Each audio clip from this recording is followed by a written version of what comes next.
Once upon a time, Mgbeorie lived happily in his Aniobi with his two wives, Mgbeorie and Mgbeorie. Two of them had two daughters, Mgbeorie and Mgbeorie. They lived happily. They ate together, drank together, and shared everything together as one big happy family. Their happiness was admired by everyone in the village, and everyone wished to emulate them. But Mgbeorie hated their happiness.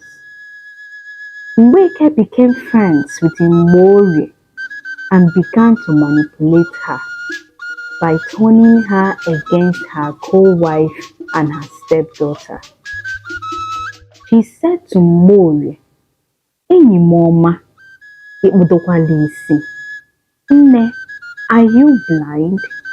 Don't you see what your husband Mgbeorie Akadiofo bought for Mgbeorie and Mgbeorie?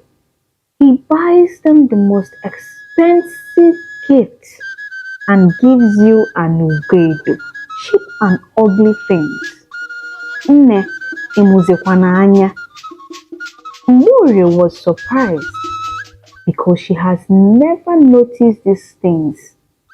So she said, "Ah, Nne, look at this abada. Look at this jigida. Are they not beautiful? Nne, look at them very well.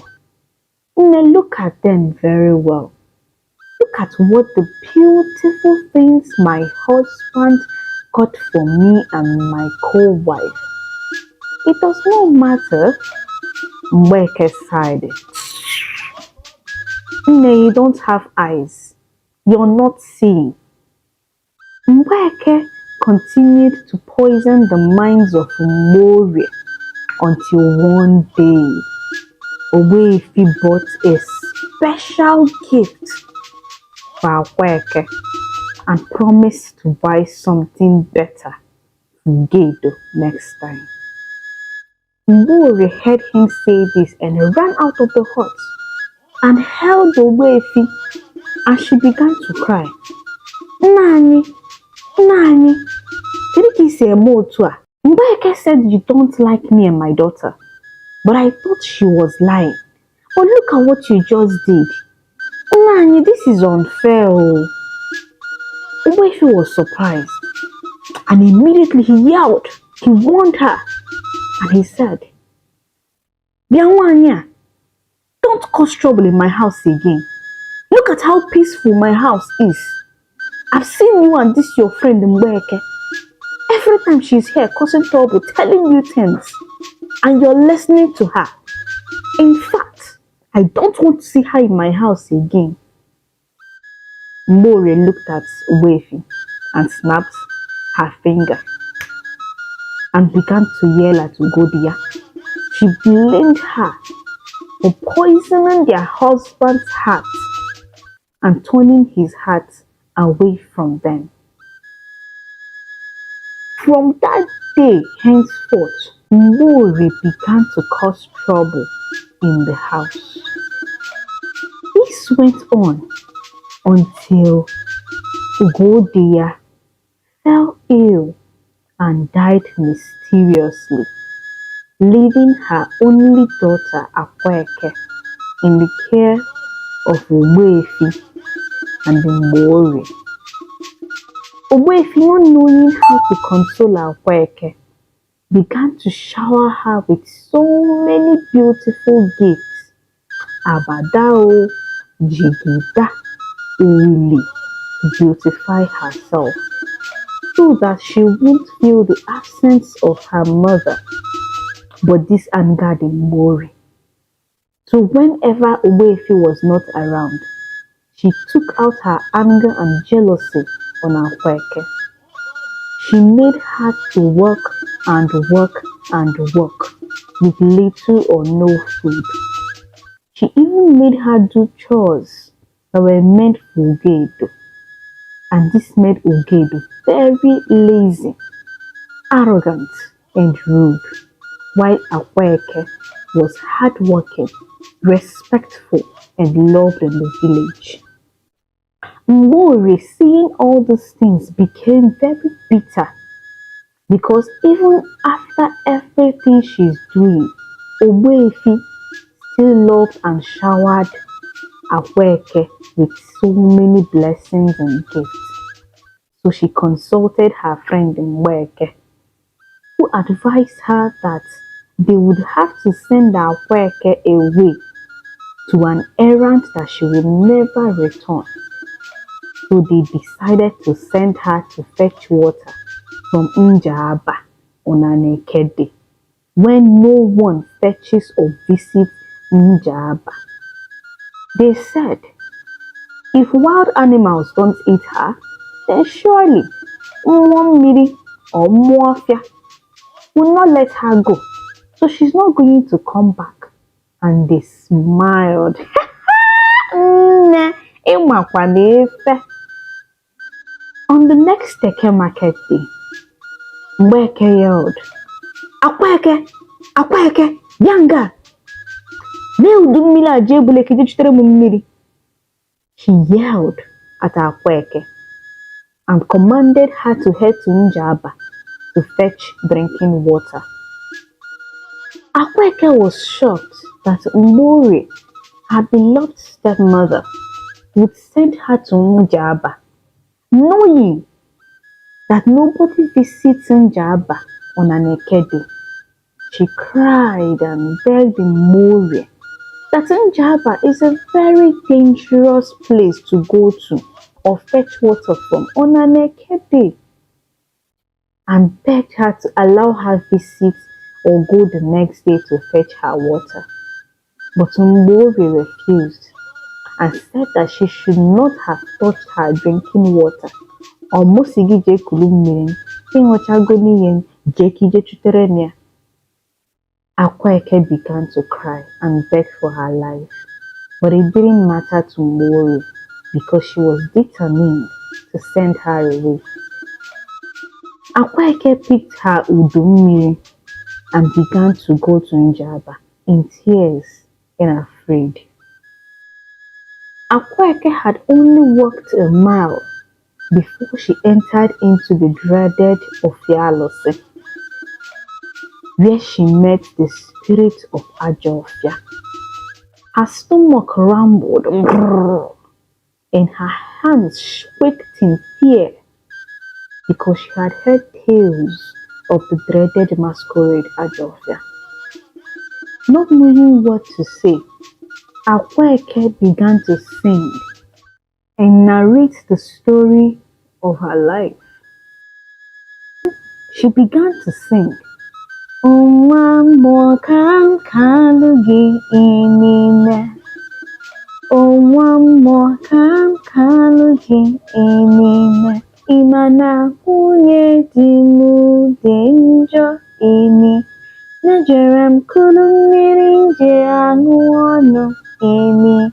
Osimu kwoyo wamire mmiri ṅụrụ inine. Osimu kwoyo wamire mmiri ṅụrụ n'ime. Ọ sịrị gịnị inine? Njaba inine. Ọ sịrị gịnị inine? Njaba inine. Mmiri sere warawara gbawa n'egwe inine. Mmiri bụrụ amụma mgbawa n'ezi inine.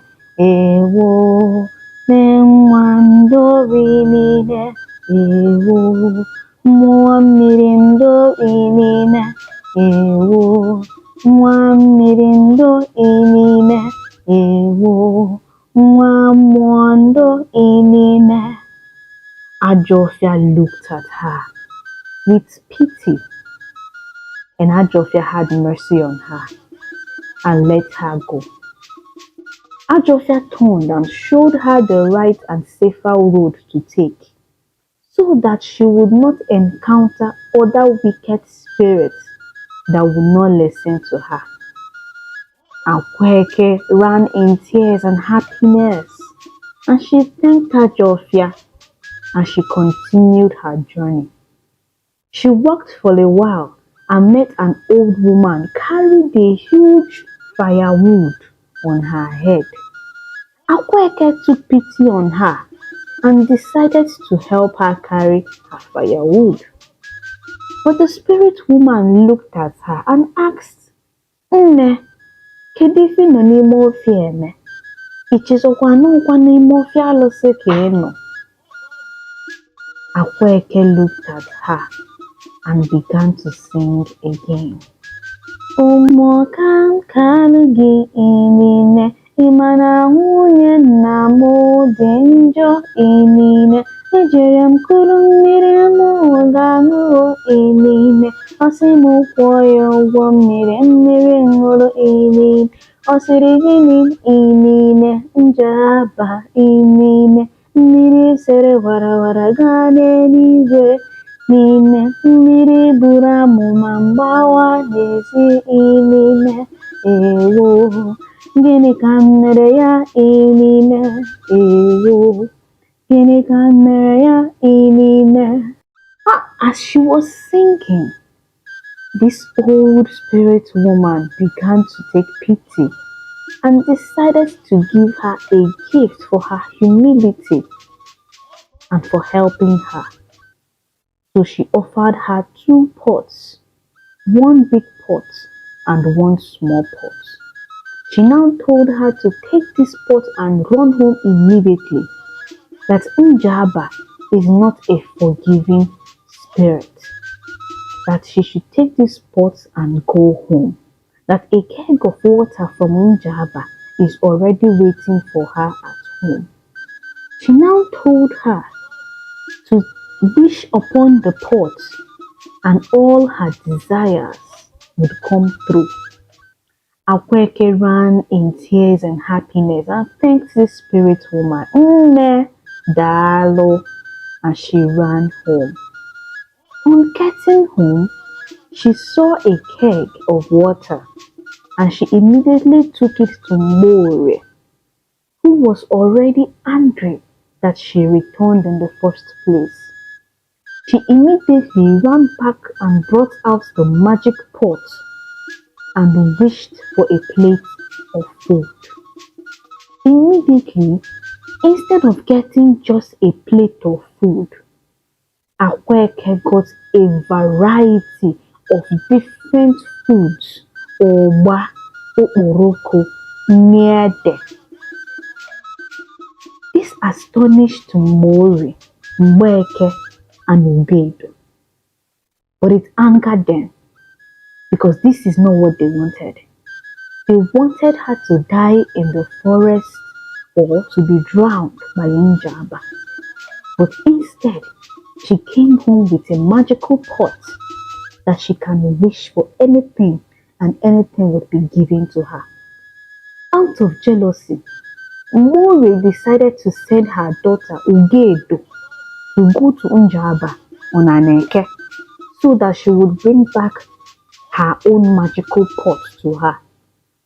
Ugedo began to embark on this journey with so much pride and arrogance. She entered Ajofia. She encountered Ajofia and boldly she looked into his eyes and demanded to know where she is going to get her own pot. Biamawa, Kedi Hebu, Kebe Ngesibutego ite nkem. Nwanne m nwaanyị bịara ebe a, bunye ya ite. Bunye m nkem ka nnaba. Ajofia laughed and pointed her towards a dangerous road. She smirked, hissed, and she muttered a word. And she headed into Njaba. Next, she met an old woman carrying a firewood. The old woman begged her to please assist her. Instead of assisting this old woman, she taunted and made fun of her.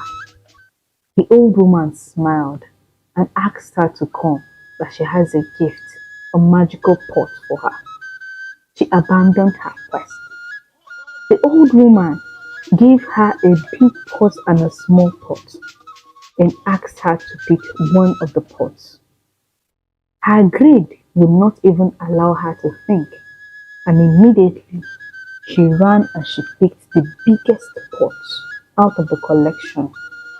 She immediately ran.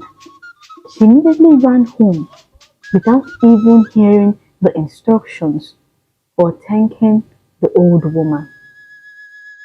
At the sight of her, Mgbeorie and Mgbeorie rejoiced in the excitement of the riches that they will soon acquire from the pot. Ugedo handed this pot to her mother, who quickly smashed the pot to bits. And to their dismay, instead of glorious buffet and riches, they were attacked by wild and ferocious animals that quickly devoured them and disappeared, leaving no trace. Mgbeorie came home and was greeted with this sad news. He only shook his head and he said, "Ihe onye metere, o jiri isi ya wee buru ya." Moral lesson. This story talks about kindness. It talks about humility. It talks about hard work. And it also teaches you that all those values are capable of opening the strongest doors for you. So kindness and humility, hard work should be our watchword every single day. What moral lessons did you learn? You can always add yours.